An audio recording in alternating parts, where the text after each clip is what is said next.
bread. Who doesn't like bread? Bread comes in all types. Croissants, baguettes, normal sliced bread, banana bread, a personal favorite, and other types of bread. Well, I'm not the only person who likes bread here. Yours truly, MatPat, also likes bread. So today we're going to be reacting to the bread video, why bread rules the world. The first time I watched this, I was like a little confused, but as I watched it, I was like, okay, yeah. So we're going to watch the bread video, understand how bread controls the world and still does to this day, and explore another little bit stuff. And before that, make sure you like and subscribe to the channel. I want to get 2,000 subscribers by the end of the year 2025. Oh, forgot to mention, Happy New Year, guys. Happy New Year. Hope your year 2025 will be a great and prosperous year. Good luck. Yeah, so history of the world according to bread food theory. Yeah. Different people, all kinds of people. For thousands of years, all these little people will join other little people to take over other little people. The little people that conquer the other little people will all use one thing and one thing only: bread! Yeah, this is when MatPat was retiring. Before retirement. Hello, Internet! Welcome to Food Theory, the show that's laying down a trail of breadcrumbs that leads directly to world domination. And subscribe to all theory channels. It's a great channels if you want to get knowledge on 4 different topics and regions. Good channel. Highly recommend. Today's food theory has been on my bucket list, my breadbasket list, for a while now. And no, it might not be the most searchable, no, it might not be the trending thing on TikTok, but it's always been trending in one place: my stomach. I'm talking about bread. This episode is an homage to the humble loaf, from baguette to brioche, soda bread to cornbread, sourdough, ciabatta, challah to chapati, or just those unlimited breadsticks over at Olive Garden. I love them all. And while you might think that okay, so this is the thing. I like bread, meaning I went to a restaurant, okay? And when I went to that restaurant, for the whole course, I ate only the bread. There were sushi, lobster, and other stuff.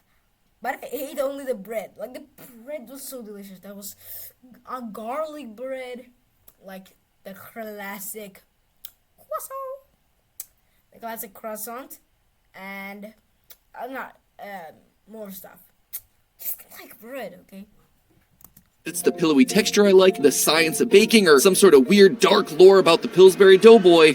Oh no, my friends. My feelings for bread go much deeper. I love bread because bread means one thing: power. There's nothing more powerful in this entire world than the mighty loaf. Who run the world? Bread. You look skeptical. I get it. All you carbophobes out there don't think that you could take That is how I was skeptical.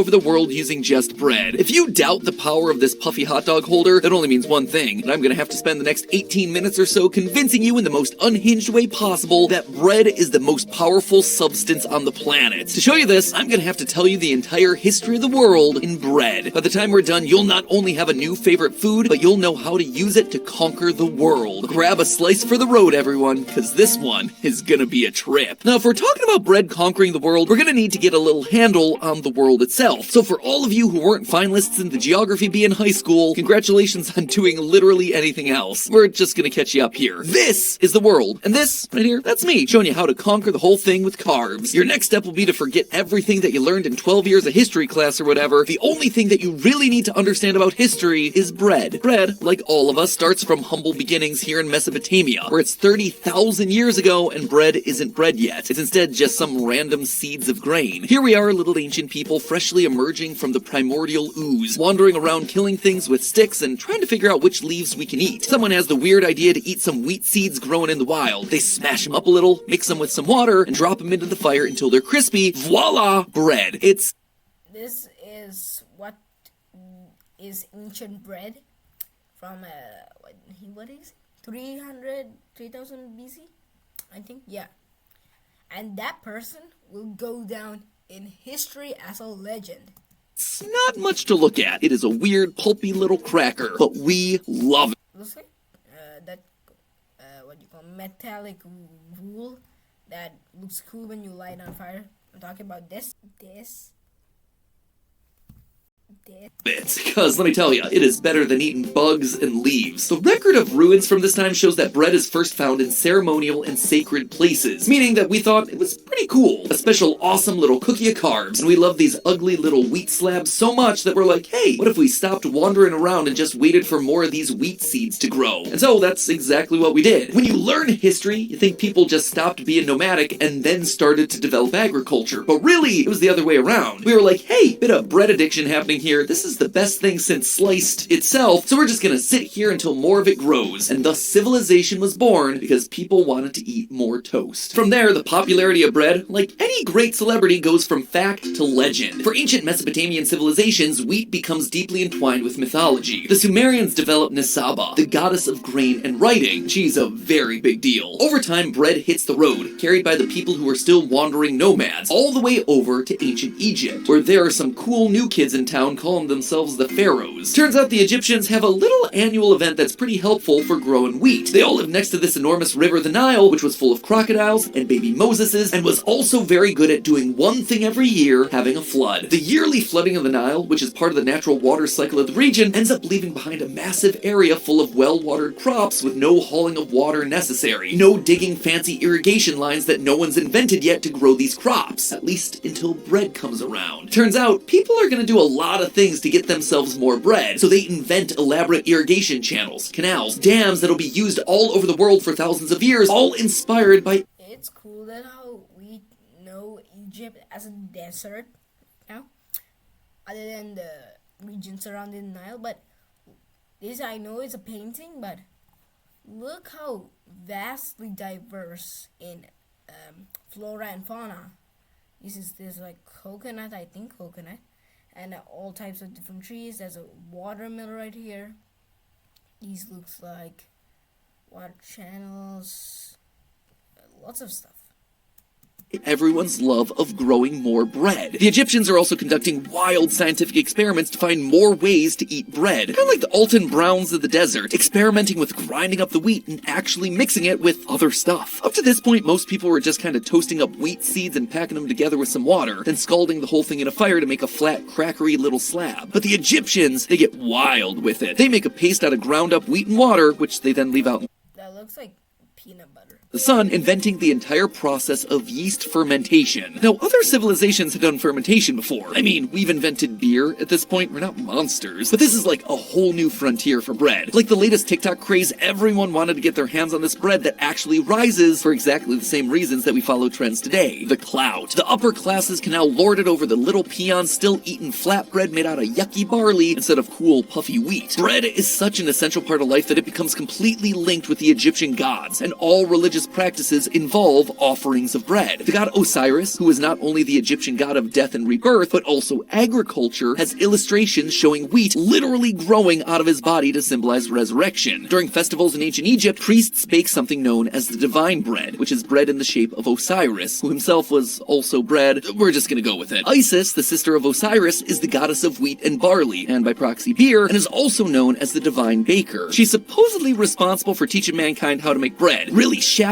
the Sumerians who were doing it 20,000 years earlier. Everyone's plagiarizing these days. But not only is bread making mythology happen, it's making everything happen. Want to build a pyramid using slave labor? Gonna have to feed them. Bread's gonna come in handy for that. Want to raise an army? Just tell them to pack some... Pyramids were built by slaves. That people have told that it's wrong. The pyramids haven't been built by slaves. They were very experienced workers, so that slave thing is a little bit off, but that's like some bread and a spear, they're good to go. Want to trade with the nations around you? Here's something that might not have been seen before. It's bread. It turns out the Egyptians could grow bread well, and a lot of it, to feed a lot of people. Admittedly, not everyone needed the whole yeast rising process. The Israelites, for example, are like, you guys are mean. You keep your stupid bread bubbles, we got better things to do. And so they take their matzah and flee Egypt. But the rest of the world is like, put that bread in my face right now. Egypt is incredibly powerful because they have the power of the bread. And this will become the pattern for every other nation who gets oats and grows a lot of wheat. Just watch, because next, bread does something amazing. It crosses the sea. Well, I mean, the sailors cross the sea. The bread actually lives rent-free on the boats, just like it does in my mind. And now bread is in Greece. As soon as it hits the shores of Greece, bread is the hot item, which you can see reflected again in a huge number of Greek myths and gods that all revolve around the power of bread. The main one is Demeter, the goddess of the harvest, agriculture, and specifically grains. She gives big girl boss vibes. The Greeks are like, let's eat bread with every meal, which sounds like a dream, but it's gonna mean that they need a lot more bread. So much, in fact, that in 600 BC, they invent the first ever closed oven specifically for making bread. Before, people were just cooking everything over open fire pits, which were much less fuel efficient and left less control over the temperature. Using closed ovens, though, the Greeks could suddenly make oodles of bread with less fuel and more consistency, allowing them to feed even more people than the Egyptians could. Just like the Egyptians and their irrigation systems, the oven is basically just there so the Greeks can get more bread. And you know what? It works. In 168 BC, they develop a baker's guild. And before you know it, the bread they make is on its way to Rome and Persia. As people push to the east to get access to the really crazy stuff, like salt, they spread bread to the areas that we now know as Western Asia. It's here that the new bread-making techniques really take off. Wheat is a key part of the My country, Sri Lanka. Persian Empire, especially when it comes to flatbread. These breads cinch to make even when you're traveling without any sort of special equipment. All you need is a really flat rock and a fire to heat it up. At this point, the only nations in the Mediterranean powerful enough to rival each other are the Greeks and the Persians. So of course, the two of them go to war. Ever heard of Aeneas, the Battle of Marathon? Xerxes, who invaded Greece in the year 300? All that happens, and sure, you can learn all the names of the heroes and the battles and all that stuff, but what it really comes down to is bread versus bread and who has more bread. And the answer is the Romans. Rome, in their classic move of stealing everything from the Greeks, quickly adopts bread as the food source for their new empire, and proceed to beat everyone with their awesome new inventions for making more bread. They injected lots of bread references into their own gods, like Ceres as the equivalent of Demeter. And while Rome certainly liked the smaller ovens that Greece had come up with, they're like, yeah, but what if we did it bigger? And so they made the first bakery-sized ovens to outfit commercial and government bakeries to supply bread to the masses. And with that, here comes bread's latest play for world domination, politics. See, the Romans don't win over 2/3 of Europe and that big chunk of Asia and like that massive top section of Africa for nothing. They also don't do it by keeping a massive standing army or holding everyone under martial law. That would be impossible. No, the way they do it is with bread. The Roman Empire knows that everyone's really into the stuff, so to keep populations loyal to them, they set up government-sponsored welfare in the form of Kyora Anonai, or a grain dole that provides grain or bread to hundreds of thousands of Roman citizens. You ever hear about all those great roads that Rome built back in the day? They did it to transport bread, or at least the wheat to make the bread, which they imported from Egypt, Sicily, and other places across the empire, and then distributed to all the poor of Rome. Guess who's not gonna rebel against you? People getting shipments of food from you. Remember, bread is the most efficient, portable, and tasty form of nutrition the world has ever seen.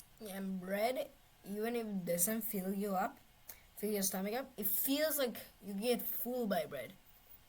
So yeah, that's also a thing. You feel like, I'm getting full by this bread, but you don't actually, and it's a good way to keep it up. And you can make wheat in the masses and make baked bread in also the masses, so it's a good way.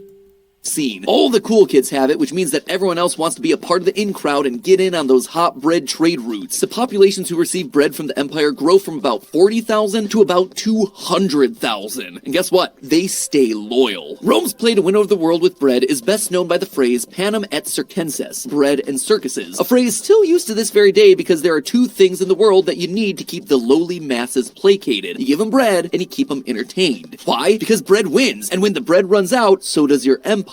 Back in old Rome, the systems for doling out bread to the masses become incredibly popular, as you would expect. But in the later years of the Roman Empire, their strategy starts to backfire because people simply stop working and instead wait for the emperor to just give them their bread. There's a massive decline in productivity, Roman innovation, and of course, no one wants to join the army when you can just sit at home and get free stuff all the time. So Rome's footprint begins to shrink when the bread bureaucracy gets bigger than its army. When the edges of the empire start shrinking because, like, no one's standing out there to And then West and East.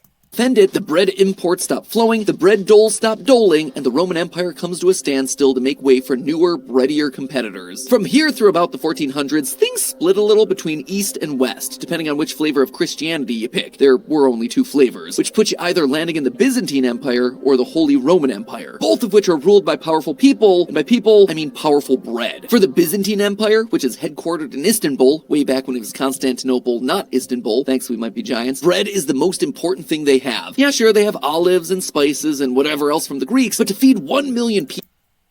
Did I say Holy Roman Empire? Because West Roman and East Roman, which is Byzantine. The Holy Roman Empire was not holy, not an empire, not Roman, and not an empire. So, like, yeah, that kind of has its flaws, but everything has flaws, so.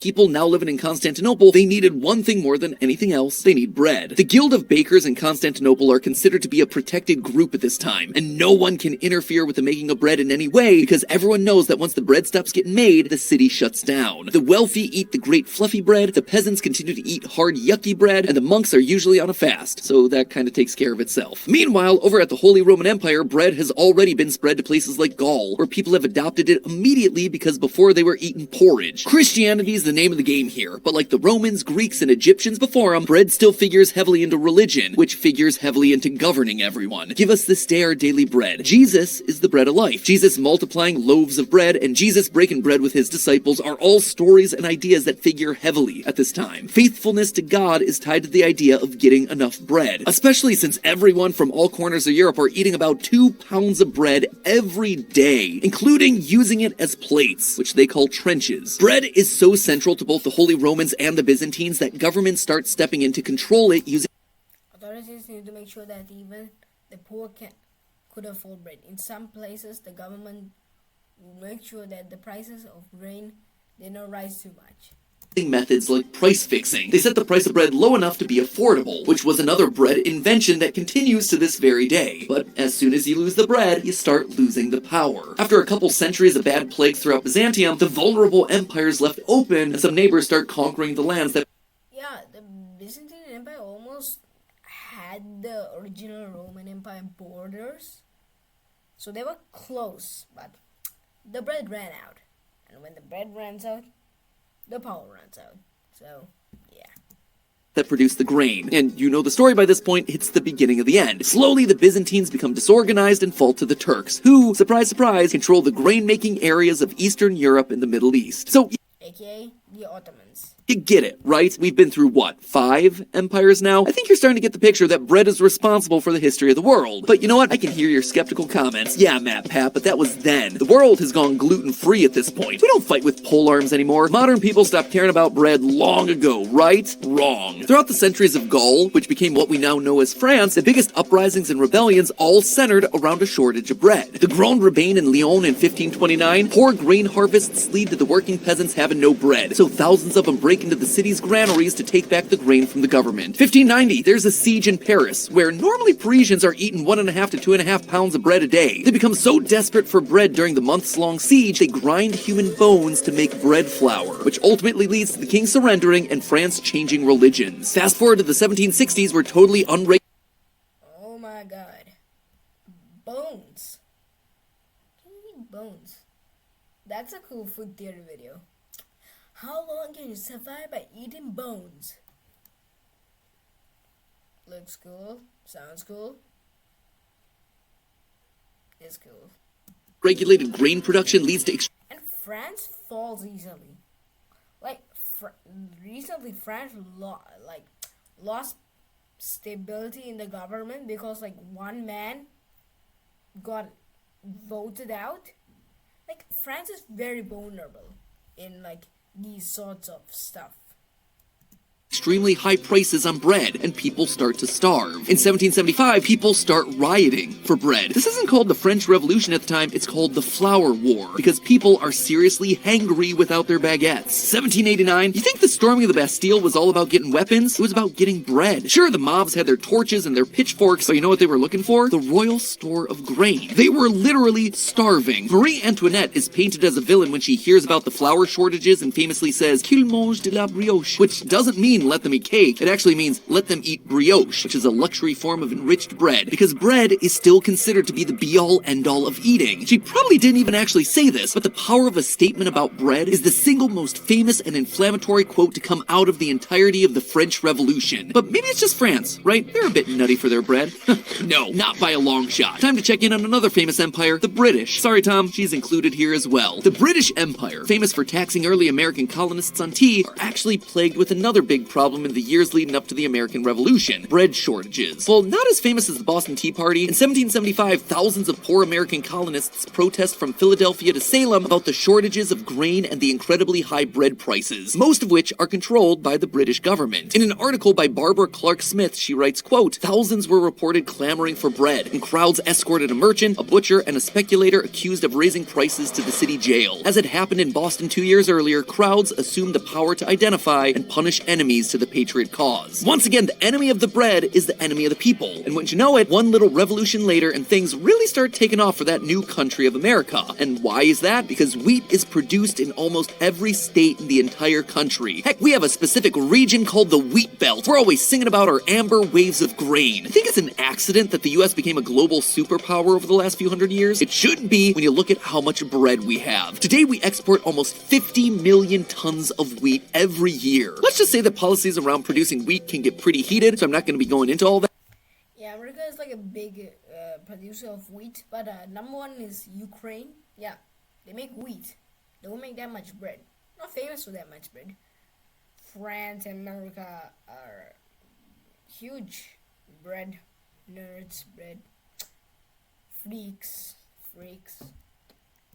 But to give you an indication, the US government has paid out over $48 billion in wheat subsidies since 1995, all to support wheat production in this country because, once again, say it with me, bread is power. Whew, and with that, we are at the present day. Whew, that took a lot out of me. I hope I've convinced you now that the entire history of the world comes down to bread, and all you have to do is follow who has the bread at any given time. But if you've been watching this channel for a while, you should probably be asking yourself one thing. Why bread? Like, why? Why not any other food item in the entire world? Sure, bread's delicious, but so are baked potatoes, and you could grow those pretty easily. So are beans, and no, beans suck. But you can grow them, so why not something like the legume civilization? That's a question that was on the mind of one particular cultural anthropologist, Dr. James C. Scott of Yale University, who went and wrote an entire book observing that if you wanted to build an early civilization, you needed to have a grain-based economy, because grain was the only way to have an economy in the first place. If you notice something throughout this episode, it's that people used bread to get what they wanted. Sure, they ate the bread, but they also traded bread to get everything else they needed. You see, at the end of the day, bread isn't just the food source of all these civilizations, it's also the currency. Sure, they may have had gold coins or fancy little francs or whatever, but that's all bogus if everyone is starving. Bread is power because bread is literally money that you can eat. And the rulers of all these empires, they know that. Remember, most of these empires relied on giving free bread to people. Grain was the basis of taxation in all these empires because in order to give food to people who don't have it, you need to take it away from the people who do. And why are you taking grain? Well, grain like wheat is special for three big reasons. First, it's transportable. You need it if you're going to have a big empire with a huge transportation network for food. And what makes something easy to transport? Number two, being light and dry, so it's not going to rot and you won't be carrying around a whole bunch of water weight. Immediately you can start to see from these criteria that crops like potatoes, lotus roots, most other root starches, they're all out. Potatoes are 70 to 80% water by weight, and water, it's heavy. They didn't have dehydrated instant flakes back in the day, which also meant that they weren't able to easily divide up something like a potato. Wheats and grains, they're very divisible. You can weigh them out down to the 10th of an ounce, so you know exactly how much you're getting or how much you're giving away when you're portioning out doles to the peasants. It also grows, number 3, above ground, which doesn't seem like it should be that big of a deal, but it's everything to these empires. Remember, the entire idea of a central government only exists if that government's able to collect taxes from the citizens. Again, these taxes aren't money, they're crops. When someone's growing wheat, they can't hide it. You can literally see the wheat growing months before harvest season, so a tax assessor can roll on by and estimate a farmer's yield for the year. Then you come by at the same precise time every year and you take your cut right as everything's getting harvested. Potatoes, root veggies, some beans, they're not visible. They're grown underground or very close to the soil. And that means that farmers can more easily hide them from the government. They can tell the tax collector, oh yeah, we had ourselves a terrible harvest this year. Barely any potatoes, but here's your 10%, I guess. And the tax collector would have no way to know if they were lying. They're a great crop if you're a tax evader, which means that they're terrible if you're a government that's trying to collect taxes. A terrible example of governments only being interested in wheat happened during the Irish potato famine of the 1840s. During this time, it's well known that the Irish were super reliant on potatoes as one of their only food sources. And there are lots of reasons for that, but any idea why they didn't have any wheat around during this period? Well, they did, but a large portion of it was being exported to the British for compulsory payments to the government, who owned Ireland at the time. So, because wheat was easy to transport, the British were more than happy to take it all, while the hundreds of thousands of Irish people died because of the failure of their less taxable potato crop. So, there it is, we're done. Wheat runs the whole world.